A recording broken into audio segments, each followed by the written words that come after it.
Good morning to all of you, my friends. Today I am here to discuss about the paper which is going on BPSC TRE 2। दोस्तों, जैसे कि आप सभी को पता है कि BPSC TRE 2 की परीक्षा चल रही है, कैसे सवाल आ रहे हैं, क्या कुछ पूछा जा रहा है, ताकि आप इसको लेकर अपनी रणनीति बना सकें आगामी परीक्षा के दिन जो बचे उसमें जिसमें आपका परीक्षा होने वाला है। तो सबसे पहले आपको बताएं कि पेपर जो काफ़ी हार्ड आ रहा है, इसलिए आप जो पढ़ रहे हैं उससे सवाल लाकर, जो नहीं पढ़ा उससे सवाल आ रहा है, क्योंकि सबसे मेन यहाँ पे करंट अफेयर्स बहुत ज़्यादा आ रहा है। करंट अफेयर्स का जो पोर्शन है वो बहुत ज़्यादा आ रहा है। करंट अफेयर जो इग्नोर किया जाता है हम सभी के द्वारा, उससे काफ़ी ज़्यादा सवाल आ रहे हैं। साथ ही यहाँ पे देखेंगे फिजिक्स का भी बहुत सवाल आ रहा है। फिजिक्स करंट अफेयर बहुत सवाल यहाँ पे आ रहा है। तो ऐसे में हमारी क्या रणनीति हो, तो सबसे पहले आपको यम न्यूज़ की कटिंग आपको बताएंगे इसमें क्या मेन बात है, फिर अपनी आपको स्ट्रेटेजी बताएंगे कैसे आप एग्जाम में इजीली क्रैक कर सकते हैं। चलिए शुरू करते हैं आज की वीडियो बिना किसी तरीके।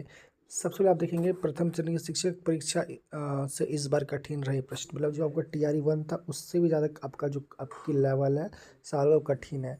प्रधानाध्यापक परीक्षा में करंट अफेयर्स व फिजिक्स ने उलझा है। फिजिक्स और करंट अफेयर ने बहुत उलझा दिया है, क्योंकि यहाँ पे सवाल जो है काफ़ी टफ पूछे जा रहे हैं। आप देखेंगे BPSC शिक्षक भर्ती के दूसरे चरण की प्रधानाध्यापक संगीत एवं बाल कला विषय के शिक्षकों की नियुक्ति के लिए जो गुरुवार को परीक्षा हुई है, संयुक्त सचिव से परीक्षा नियंत्रक शिक्षक नियुक्ति सत्यप्रकाश राव ने बताया कि पहले दिन पटना के 4 केंद्रों में पिछड़ा अति पिछड़ा अनुसूचित जनजाति व कल्याण विभाग के स्कूलों में प्रधानाध्यापक संगीत व कला विषय के शिक्षकों की परीक्षा आयोजित की गई थी। 4 सेंटर पर हुई थी।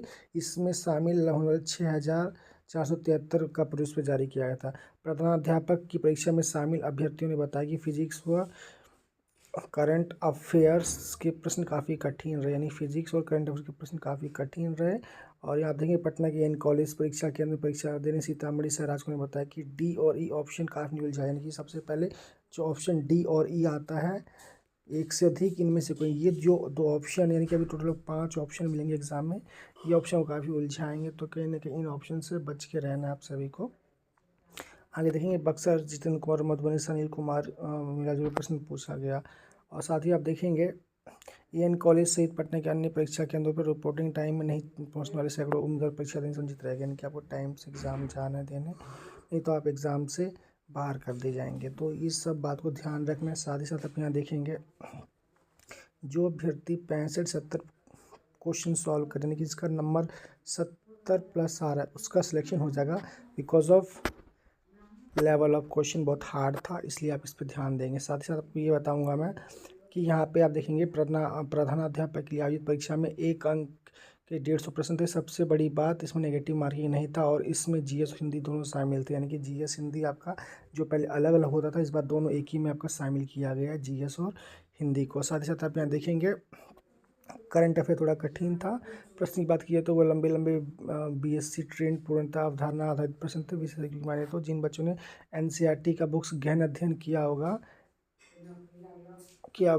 उनका रिजल्ट सुनिश्चित है। परीक्षा विशेषज्ञ राज किशोर के अनुसार शिक्षा शास्त्र से M.Ed सर के प्रश्न से लेकर उत्तर अभ्यर्थी कन्फ्यूज, यानी क्वेश्चन लेवल M.Ed लेवल का था, और 65 से 60 नंबर जितने भी बचा उनका निश्चित रूप से सफल हो जाएंगे। साथ ही साथ आपको बताएंगे कि आज जो परीक्षा होगी 8 दिसंबर को, उसमें आप साफ साफ देखेंगे आपकी क्या स्ट्रेटेजी हो कि 8 दिसंबर को शिक्षक पद के विषय की परीक्षा होगी, यानी कि भाषा विषय क्लास पेपर होगी। इसमें 2,23,506 अभ्यर्थी परीक्षा देंगे। इसके लिए 396 परीक्षा केंद्र बनाए गए हैं। दूसरे दिन शिक्षा विभाग और पिछड़ा वर्ग 9वीं 10वीं के अनुसूचित जनजाति विभाग की 6ठी 8वीं की परीक्षा होगी। शिक्षक पद के लिए भाषा विषय हिंदी, अंग्रेजी, विज्ञान, समाज विज्ञान, संस्कृत, उर्दू, फारसी, ललित कला की परीक्षा और आगे आगामी डेट में होंगी। तो सबसे पहले आपको मैं एक चीज़ यहाँ बता देना चाहता हूँ कि जो आपकी स्ट्रेटेजी होनी चाहिए वो आपकी ये होनी चाहिए कि आप सबसे पहले जो है न्यू कुछ नहीं पढ़ें, नया कुछ आपको नहीं पढ़ना है, आपको वही पढ़ना है जो आपने अभी तक तैयारी में पढ़ा है। सेकेंड चीज़, जो सवाल आपको ज़्यादा टफ लगते हैं उनको स्किप करके इजी सवाल पहले सॉल्व करें, ताकि टाइम मिलेगा तो हार्ड सवाल को बाद में सॉल्व करेंगे। पॉइंट नंबर 2 यहाँ पे ये है कि एक सवाल पे ज़्यादा टाइम आपको नहीं देना। हो सकता है आपको मैथ्स के सवाल ना आ रहे हो, करंट के ना आते हैं, उसको माथा पिच्ची कर रहे हैं, उसको सॉल्व करना है, जिद पे नहीं हटना है। Skip it and move on next question.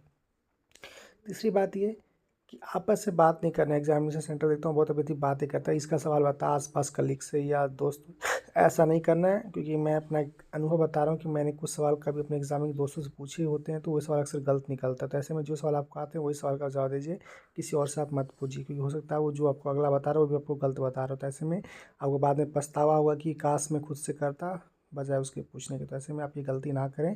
साथ ही साथ एग्ज़ाम सेंटर टाइम पे जाएं, यानी कि एग्ज़ाम सेंटर जो है आपका वो आप टाइम पे जाए। टाइम का मतलब यहाँ पे ये है कि आप 11 बजे तक सेंटर पहुँच जाएं, ताकि आपको एंट्री लेने में कोई दिक्कत नहीं हो।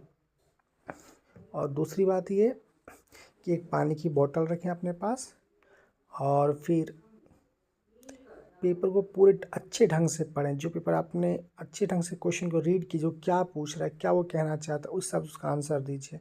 और हड़बड़ाना नहीं है, परेशान नहीं होना है। और ऐसे में आप सभी देखेंगे कि इस एग्ज़ाम में जो आपका लेवल है TRE 1 से ज़्यादा टफ हो रहा है। तो ऐसे में आपको इस बात का ध्यान रखना है कि आप NCERT का आप डीप अध्ययन करेंगे, यानी NCERT की जो आपने पढ़ा है उसी पे रिलाई करेंगे, यानी NCERT के अलावा आपको कुछ नहीं पढ़ना है। तो ये सब बातें आपको ध्यान में देनी है। तो फ्रेंड्स ये सब चीज़ें, बाकी आपको कोई डाउट हो तब कमेंट कीजिए, आपका जवाब आपके सवाल के जवाब दिए जाएंगे। साथ ही आपको मैं एक बात बता देना चाहता हूँ, जितना पढ़ा उसमें विश्वास कीजिए, हो सकता है आपका पेपर काफ़ी अच्छा हो। और मैं आगे आपको सारी अपडेट्स बताऊंगा कैसे एग्ज़ाम क्रैक करना है, बाकी वीडियो आपको डालता रहूँगा पढ़ाई से रिलेटेड। तो फिलहाल इतना ही, मिलता है आपसे अगली वीडियो में। तो thank you, take care, bye bye. अच्छा लगे लाइक कीजिए।